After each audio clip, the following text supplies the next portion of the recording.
Good evening, Adelaide. How you going? I had a humorous, actually had an absolutely horrific day that I might discuss another day, but I like to sit on things for a while. I come up with some, I gotta be careful here, I come up with a few little taboo jokes that just came across, stumbled across, popped through my mind, but they was a little bit controversial, and I thought there was one particular that just absolutely blew me away today.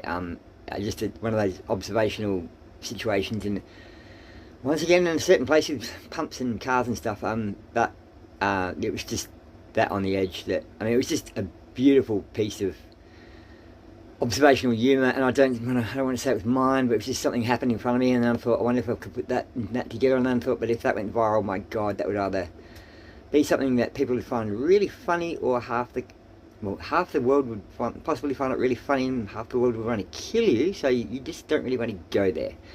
So I'll leave it at that. But okay, what are we talking about here? We're talking about another situation that was quite humorous, and I've already hit a minute, and that always happens, because I am me, and I just talk and I talk. Yeah, so I pull into a service station really late at night, and I had this situation where I pull out two cans, and one's for one car and one's for the other, and yeah, that's why I don't label cans. That's a whole other rabbit hole. But anyway, so I ended up talking to these two gentlemen.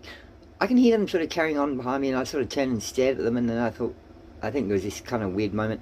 And then actually, I flipped that on its head afterwards, and I said, "Excuse me, gentlemen." And they looked at me, and I said, "Can you have a smell of each of these cans? I'm pretty sure this one's diesel, I think this one's petrol, but it doesn't really matter. I can get around it, but being the price it is, you don't want to tip one out and tip the other one out, or tip the arse end out." But I said, they're both very important, because one's going in one $60,000 car, and the other one's going in a race car, and they went, what sort of race car? And I sort of, now look, we can go down that avenue, but that's not really the point of the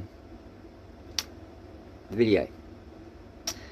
However, I wonder what the guy was thinking inside the store when he saw these three guys, and this sort of ties into the joke, but when he saw these three guys out in the foyer,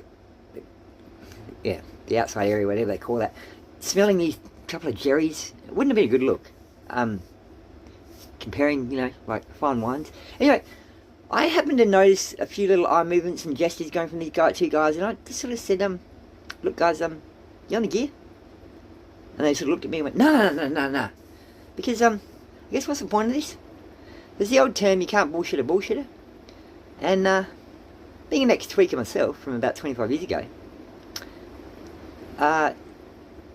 same sort of thing. A tweaker can never bullshit an ex-tweaker." Thank you.